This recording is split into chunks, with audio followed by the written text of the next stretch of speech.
Francesco Brighegna, allenatore della Gherardi di Serie C, perso 3-0 col Selci, che partita avete giocato?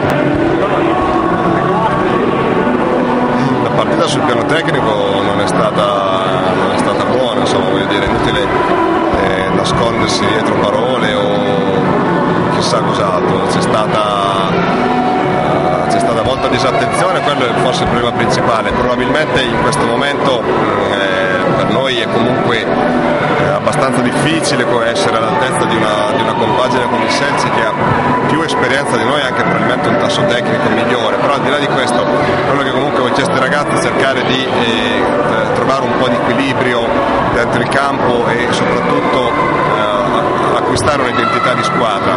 Questo significa avere maggiore autorevolezza, autorità in certe situazioni, e invece questo non si è visto. Quindi le strade da fare ce n'è comunque tanta. Sicuramente questa gara ci ha fatto toccare con mano quelli che sono i principali limiti che abbiamo, i deficit, e questo credo ci consentirà in qualche modo di prendere coscienza di questa cosa, perlomeno me lo auguro, e da qui ripartiamo con il lavoro. In bocca al lupo e alla prossima. Crepi.